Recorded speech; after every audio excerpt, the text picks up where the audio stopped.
All right. Hi, everyone. Good afternoon. If you are just joining us, welcome. And if you've been here before, welcome again. I'm excited about this because it's the first panel of the day. We've had a lot of keynote presentations, but now we get to hear a conversation with incredible women on stage. The title of the session is The New Rules of Human-Machine Collaboration. And it's going to talk about how leaders build organizations that thrive in the age of AI. This panel will bring together leaders from advertising, media, acoustics, and education to explore how AI is reshaping their work, leadership, and organizational design. Using sector-specific insight and case studies, the conversation we're about to listen to will examine where AI is influencing decisions today and how human judgment continues to define outcomes, and also where technology is rapidly expanding its role. I'd like to welcome the moderator of this panel session, Kasia Hayward, the head of culture, innovation, and engagement at Cultural Fusion. A round of applause for her. She comes on stage. Welcome, Kasia. And joining her on stage will be Mary Jane Newton, the executive director, digital strategy at Institute of Acoustics. Welcome, Mary Jane. We also have Bex Moorhead, the global head of strategy, ops excellence, and performance at WPP. Where's Bex? Okay. And finally, we have Sharon Wallace, the co-founder at Lift As We Climb. A round of applause for her, please. Enjoy. Well, let's do the mic test. Can everyone hear me? Welcome to everyone here today. We are absolutely delighted to have such a fantastic audience. It's a little bit a shame that we don't know what you do, and I'm sure you've got the most amazing skills and careers, and please do catch up with us afterwards. But I'm sure, I don't know whether anyone has been counting how many times AI has been mentioned at the show today. Has anyone done the count yet? Or is it in the hundreds? Oh, hundreds of thousands. Welcome to the most amazing show. I am absolutely delighted that I've got such a fantastic female panel with me. Just a little introduction from my side. My name is Kasia. I've worked in the technology and consulting services for about 2 decades. Sounds scary for some of us. I know it's a terrible number. And currently I work in an organization called Cultural Infusion in the world of data analytics, demographic, and sentiment data. So very interesting aspect for us in terms of humanity, collecting demographic and cultural insights, and working with organizations to structure it in such a way that they can build better strategies. But welcome, first of all, to our panelists, Mary, Bex, Sharon. Wonderful to have you with us. You all bring an incredible amount of experience. And what I am most excited about is the fact that you come from all sorts of different backgrounds. Mm-hmm. So Sharon, maybe starting with you, sure. Just a little introduction to our audience. Sharon has spent many, many years in the world of technology. She has held a very senior role at Sky.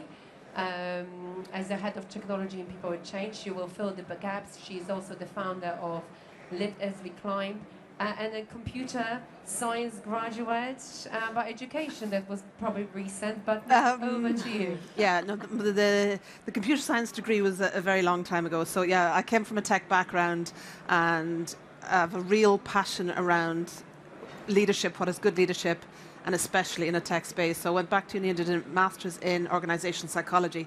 So I kind of see myself in the space of transformation, people, and technology. That's kind of my ikigai right in the middle. Oh. Fantastic. So we'll come to that. Computer science, organization, technology, and all the good things in Bex. WPP, some of you may know, very, very big organization, advertising. But you've got also a fantastic background, from Regis, Canary Wharf, but very much around the workplace design. Maybe just tell us a little bit more about your background. So we know what sort of Yeah, of course. secrets you're going to tell Yeah, us. lovely to meet everybody. I'm head of strategy and operational excellence at WPP. As Kasia said, very small organisation. That's jokes. We've got 110,000 people working for us globally. AI is actually the focus of us as a business, and we're using it within the real estate and workplace services function, and also procurement, which is what I'm responsible for. So good to meet you. My ikigai is really people. So at the heart of everything I do, it's all about people and bringing people on this magnificent transformation that is, AI and what it can bring for us. So that's where I sit. Amazing. I'm very excited because this is what we're going to unpack a little bit later. Mary, you've got a very, very interesting background, EdTech, now Executive Director also at the Institute of Acoustics. Acoustics, very important to us today, isn't it? Mm-hmm. That's correct. I need to have a word with the with the organisers. And the work with design, acoustics, and everything else all comes together. A little bit about your background. Sure. So my name is Mary Jane Newton. It's wonderful to be here today in such a wonderful location where we discuss technology and AI. I'm the Executive Director for Education and Digital Strategy at the Institute of Acoustics, but I'm also a non-executive director with a number of edtech organizations and startups. My background, I've come through the product route, then moved into sales, into strategy, and spent the last 10 years in education in technology. Well, yes, absolutely. Oh, yes. I spent about 10 years living in China, so so that's my little speciality as well. All those secrets, yes, Chinese walls. We will get to that. Yeah. Lovely to be here. Lovely to have you here. I would like this session to be, not too philosophical. AI is going to take all of our jobs. We're going to make sandwiches and be carers for the rest of our lives. No, we would like to know from you, because you come from so many different sectors. You've already been in organizations where AI is effectively being embedded, whether it's in the organization on the productivity layer, whether it's embedded in services being offered to the customers, and also you as an individual. So I would love to get a little bit, some of the case studies and the use cases of the recent sort of AI advancements that you have seen in the organizations that you work or you have worked for. So maybe Bex, starting with you, WPP, 100,000 people plus, AI big thing? Yeah, I mean, the ability to hyper-localize at scale is what we're using AI for. So if you think about a case study of advertising, imagine if you could advertise your corner shop by a celebrity with local language, and you can do that at scale. And that's something that we did recently with Shahrukh Khan. I don't know if anyone's aware of who Shahrukh Khan is, a big Bollywood star, but we advertise Milky Bars and all the bits that come with it through that hyper-localized approach with AI. So that's been incredible. And then in terms of within my own function, we're using it to upskill our staff and to give everybody that level playing field to start from. So I think it's allowing people to amp up their human nature and use the tools to kind of support them with that. And when it comes to developing these tools, because obviously you've got different layers. You've got the customer facing layer, the campaign facing, the internal productivity. Are they, how are they happening concurrently? And, I would be very interested to know, who is effectively responsible in this whole chain of the development and deployment. If you can maybe tell us a little bit more about that. Yeah, of course. So we use a tool called WPP Open. So all of our data sits within WPP Open, and we use it for every end to end in terms of advertising. For us as a like I said, a real estate function as well, it all sits in the same system. And we're lucky that within that we can swap out language models, so we can select the right appropriate language model depending on what we need. So it might be Nano Banana for illustration purposes, all the way through to Claude, etc., all embedded within that system. So it's giving everybody the opportunity to use that same system, get the same insights, and then obviously that system is learning as we go through it as well. So if we were having this conversation, I'll be asking the same question to you this time last year, would you have the same answers? Or do you think this change happened really fast? It has happened really fast. I think bringing it together, and obviously for advertising it's changed, right, as an industry as well. And that data layer and the ability to put the data in the hands of the people that need it to be able to do these advertising campaigns, I guess is what's driven that. Now we're going through the process of trying to train, learn, upskill everybody, which again is challenging. There's, like I said, 110,000 people to do that with. But we've got AI champions within the organisation, training modules, etc., to upskill people. But it's been exponential for us, yes. Fascinating. I'm very, very, very keen to learn more.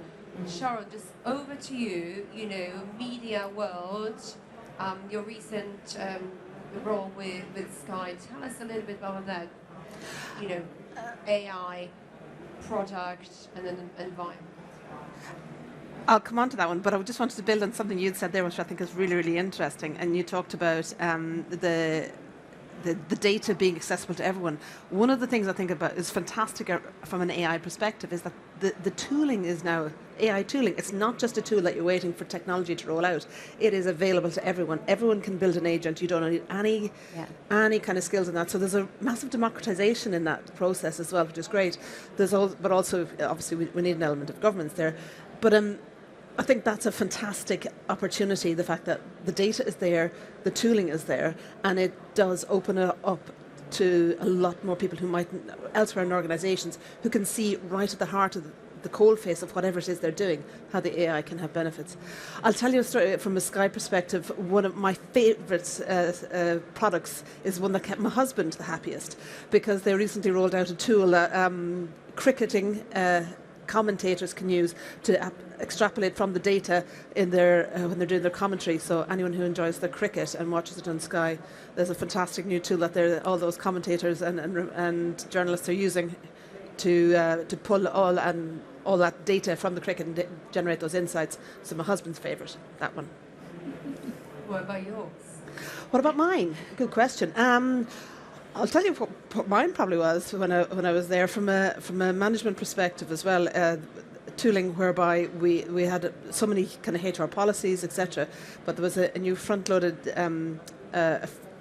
what's the word I'm looking for? A new why does your mind go blank when you want a particular word? There was an API put on top of all our across all our data, where it just meant pulling out the right HR policies and processes for me as a leader in the organisation. Made things a lot easier. I thought that was something that was of real value. When we talk about larger organisations, enterprise organisations, you look at a different set of tools across different functions. Do you, as leaders, have an input of what you're going to get? Or is this something that is being rolled out from, the tech office in front of you? So I'll be interested to see, I'm a business user. Do I have a choice of what I want to get? Or how are these decisions being made? Whoever wants to do this. I can take that one. I mean, I'm very, very lucky, right, that because we've got such a focus on AI, the fact that I can select the language model according to what we actually need is a huge step forward. I've heard of so many of my friends even and colleagues outside of the company that I'm in now that talk about having to use Copilot, and whilst Copilot's great, it's not as fantastic for everything that you might need it for. So I think I'm probably quite blessed in the sense that I get that luxury of selecting what model is right for the right purpose. Not everybody gets that. And coming back to the education sector, and specifically you with Mary, because you work in Asia and now you are here. Tell us a little bit more about the similarities and the differences in how that AI innovation has been progressing. So I think we can all agree, we've all gone to schools. Schools haven't really changed, much in recent decades. But if we're particularly looking at the last 10 years, our industry has come on leaps and bounds. Where we see AI implemented for students in particular is in predictive learning analysis, is in personalized learning. You mentioned it at scale. For teachers, we see huge efficiency gains where teachers save time marking, their lessons are being planned for them.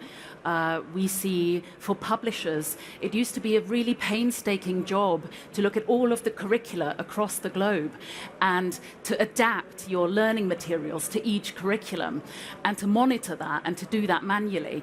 That's all being done for you now with intelligent content creation. So we're seeing it implemented across the board.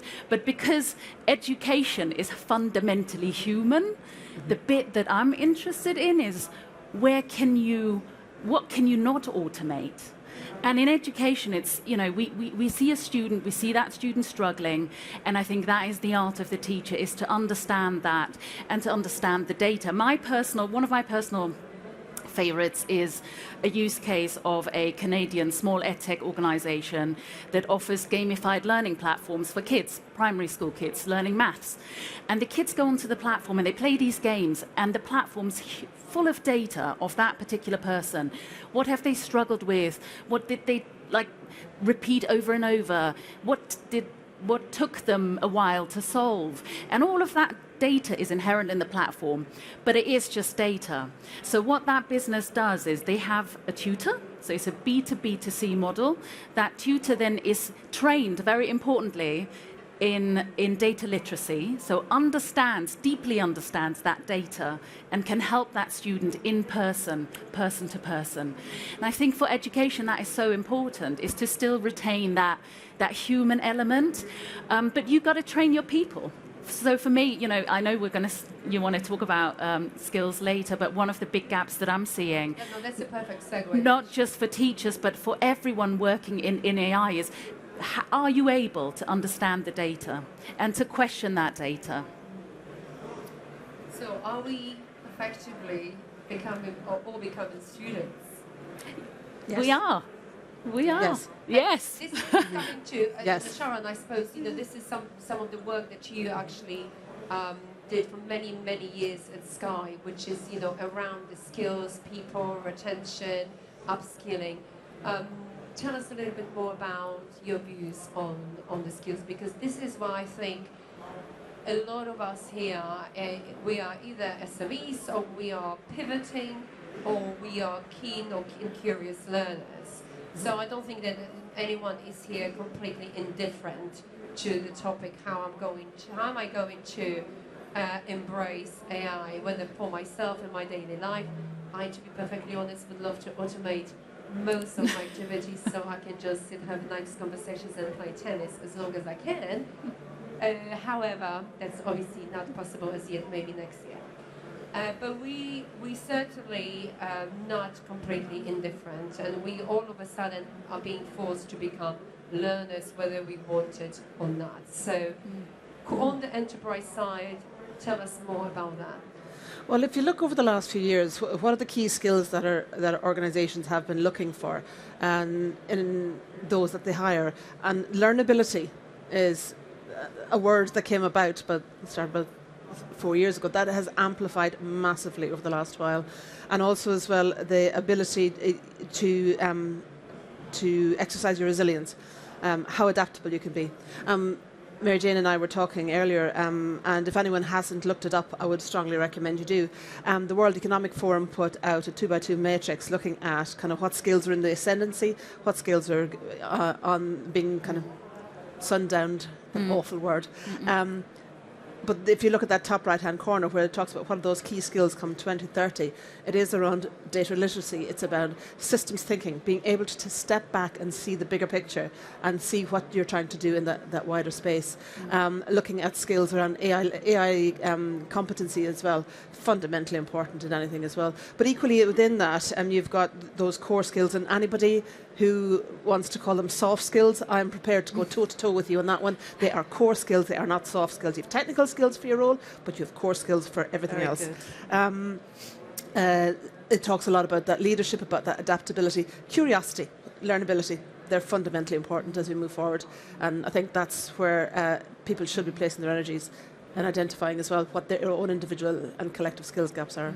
And when we spoke about the OECD report, it's been republished last year, but it's actually a few years old, that looks at the half-life of a skill. Yes. And it used to be about 5 years. You would learn a thing on the job and your knowledge would be good for 5 years. It's now 2.5, 2 and shrinking.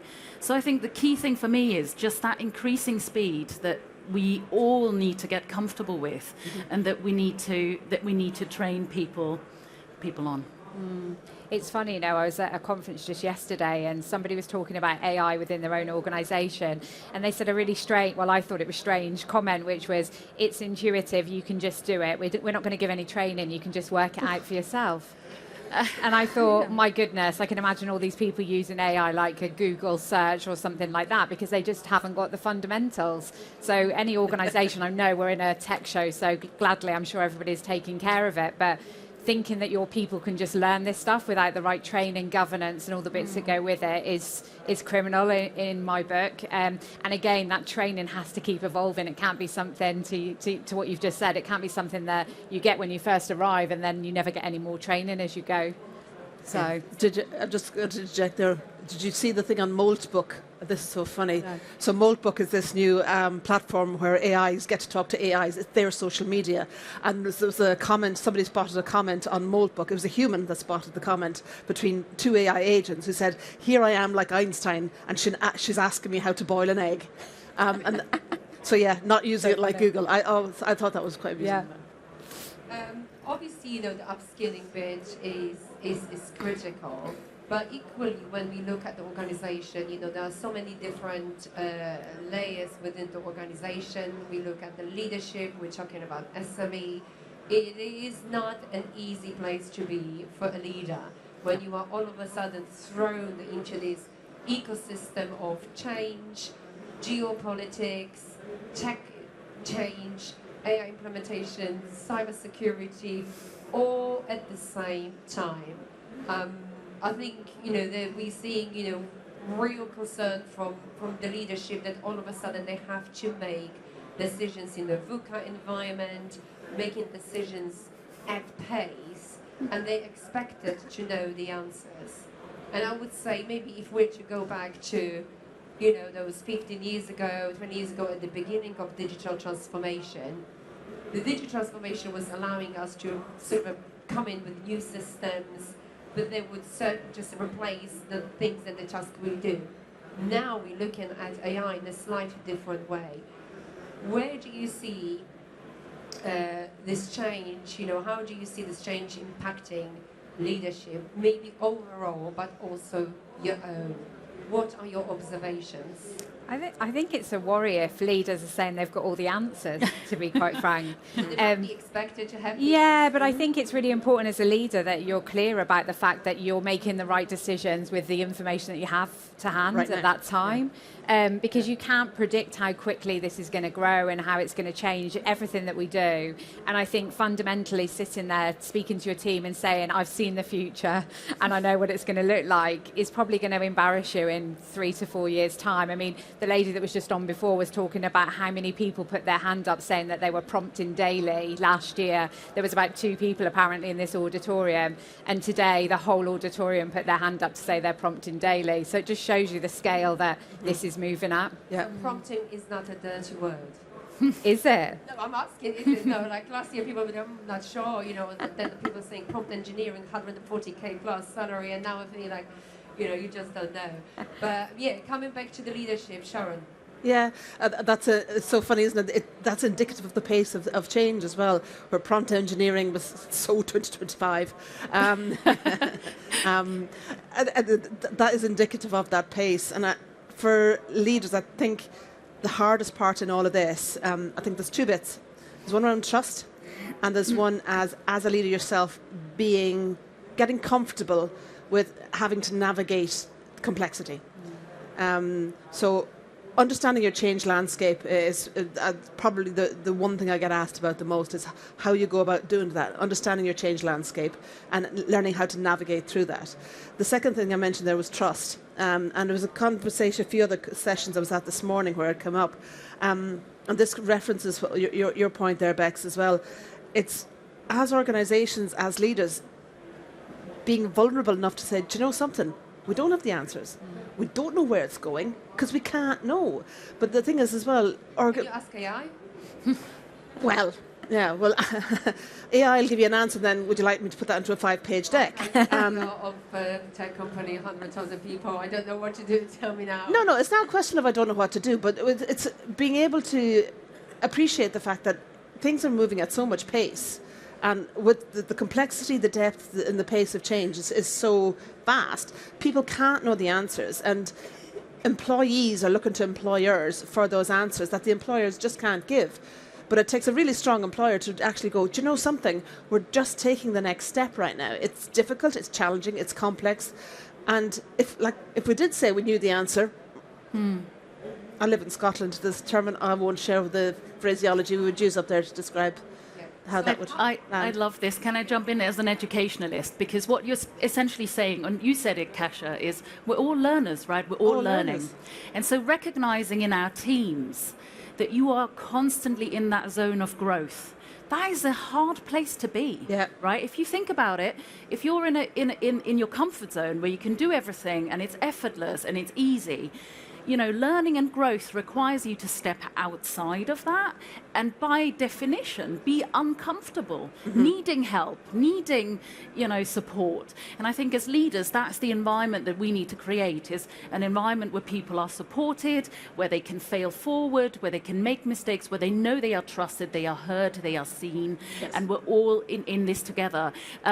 For the educationalists among you, this theory is called the ZPD, the Zone of Proximal Development, which is the zone that a teacher, when you're in the classroom, this is where you want your students to be, in that zone of growth. Outside of that zone is the terror zone. Nobody wants to be there. But I think as leaders, that is one of the biggest services that I think we have to provide for the people that we work with. And I would build on that as well. As well as providing that, we also need to demonstrate it. Yeah. We have to go, I don't know. Can anyone help me here? I don't know what's mindset. Yeah, it's a growth mindset. It's a phrase I coined about 10 years ago, and I love, and I still think, leaders learning loudly. Be overt in your learning. Show people that you are learning too. And if so, you'll build trust and you'll give them the opportunity to go and learn as well. Yes. So from the leadership, now back more to the workforce, we seeing really high unemployment rate, we seeing organizations making quite dramatic decisions with thousands of people being laid off. A little bit different to what we saw in the digital transformation when the organization was scaling up. Now they are scaling down because we've got another wave of automation. And also, if we are as workers now working with the agentic AI, we're going to be required to build these, or these AI models, AI workflows will be part of our daily routine. Where does it leave us as employees, as workers, in the context of culture, collaboration, and working with others? I think it's a big question. Yeah, it is a big question, but I think when we have this conversation, we always talk about job losses, but we forget that job opportunities are coming as a result of AI as well. So if I think about production within WPP, most of our advertising that we do is on AI now, full end-to-end. You'll have seen the Coca-Cola holiday advert. That was done purely with AI. We need more skilled people to be able to do that. So actually, the money that we're spending is just shifted, as a result of that. And I think in terms of where does it leave us, I think that getting rid of those laborious tasks like Excel, pivot tables, all the annoyance that we used to have to do, frees up your time to have those conversations, to talk about people's developments, talk about what their aspirations are, and to get to know colleagues on a more human level around what sets a fire in them. So I think that the idea that we're going to lose jobs as a result of AI, yes, we will lose some jobs, but I don't know a single industry that hasn't gone through some level of innovation and job losses as a result of that. And also when it comes coming back to the learning skills, so there's both of you, Sharon and you, Mary, you hear a lot of the term critical thinking. So, how can we demonstrate critical thinking if we are applying for a job? How can we demonstrate critical thinking in the context of a CV, let's say? Well, the thing that I've observed, which I find fascinating, is that, and please tell me if you see this too, is that the skills that we appreciate in people, that has completely changed. So we used to look at somebody with a sort of linear profile. I see more and more people hired across different functions. So I used to be in product and then in sales, and now I'm in technology. I remember being completely flummoxed by my own appointment and thinking, what makes you think that I'm going to be good at this? And my boss essentially said, well, look, we need, technology is about people, and it is about understanding the people who work in those functions. And if you bring that sort of experience, that might be helpful when you're implementing technology. So I think when we look at a hire, when we look at putting our teams together and the skills and experiences that they bring, I think more often now, I think we tend to look across and to look at people's life experiences as well as diversity of thought, and all of those other wonderful things that I think we didn't do in the past, or not as much, perhaps. Sharon, anything from you? Critical thinking? On critical thinking, I was thinking of an answer with regards to all these layoffs. One point to make on that one. The Gartner were doing a report on the kind of 2026 trends, and they were talking about how the world of work and how roles are shifting with AI.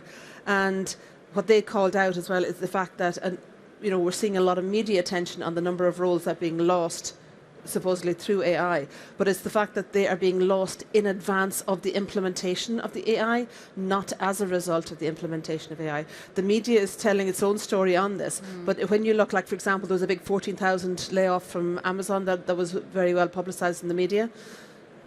Those layoffs were in advance of any kind of AI implementation, as opposed to as a result of. So we need to be mindful of that as well, and what's being consumed in the media. I think many, and I'm not the only one, many roles will shift in this one. Critical thinking then, because I think that's an important point to look at. Go onto the Gartner website and they'll look up for the HR trends of 2026. It's RIF, not before redundancy or something it's called.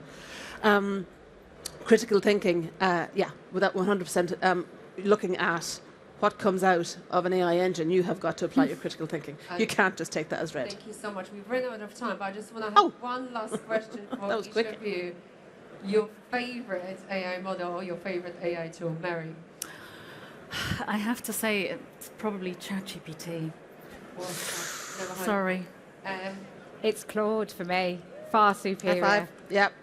Yeah. I'm a Claude girl. Yeah. Some are visual creature, I'll say none of banana, but thank you very much, ladies. It's been a pleasure having you here, and thank you so much for coming to our session. Thank you. Thank you for having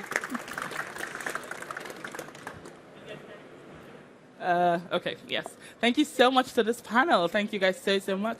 We will take one or two if we have some time. But I think some of the things that I really enjoyed about this panel is the honesty, the openness. As much as people are losing jobs, there are jobs that are being created. So it's one thing I tell people, let's be open-minded, right? Let's try to sort of like get ahead of it, right? Yeah. I love the point also about how organizations should be open and honest with their people to say, hey, we are going through a transformation that we are only figuring out ourselves, right? As opposed to we know the answers, right? So thank you for being so honest and open with us. And if we can take one or two questions, so I see your hand there. So let's take you first. Do we have a microphone? Okay, someone's here, okay. Hi, and then we'll go over to her. Thank you so much. Really enjoyed that conversation. I don't work in corporates. I work for corporates as a leadership psychologist. Bex, got a question for you. One of the challenges they say, you mentioned you use all different models, but you speak to colleagues, they can use Copilot. The reason is because they've got these guardrails and they can't go beyond. So how do you navigate using all these models within your organisation and keeping the guardrails in place? Yeah, so it's basically because of the system that we have, because we've got WPP open, it's our own system and all of that data within it is guardrailed and secure. So we're trying to encourage all of our staff to use that portal rather than sharing data outside that obviously could be more detrimental longer term. So, and we understand that in order to get people to use the tool, they need all the language models within that same one. So that's how we do it. Thank you. I think you had your hand up. Yes. Thank you. Georgia Bennett, Senior Manager at Deloitte. This has been an absolutely fantastic panel, so thank you in the first instance for that. You spoke about it a little bit, and I think what you were hinting at was the importance of humility in leadership going forward and this idea of continuous learning. I suppose the conflict is that perhaps, if I'm being cynical, maybe much of modern leadership wasn't necessarily built on the idea of getting there through humility. A lot of people have got to the top by building empires. They've got to the top by having to exude confidence and being able to say that they know something even when they don't. If you were to describe the archetype of the new leader in the age of AI, what 3 qualities do you think they would have and why? Ooh, that's a cracking I'll take that one. So I did a organisational leadership, endlessly fascinated by the topic. And I think what's important to recognise is that the leader doesn't exist in isolation. So you always have a leader, a follower, and a context. And to me, you know, when you look at a specific type of a follower, a specific type of context, the very best leaders that I see are super flexible and adaptive. And they do that while remaining authentic. So they are truly themselves, and yet are able to kind of pivot and respond to individuals and to different contexts. All right. It's interesting though if you say that as well, because like I pride myself on being a servant leader, and people don't get it. And that's the easiest way I can describe it. People always think there's some ulterior motive within the way you show up, but you've got to keep proving that you're there to help people thrive. That's your number one job, I believe, as a leader. Thank you so much. Another round of applause for these panels. Thank you. Thank you so much. Okay.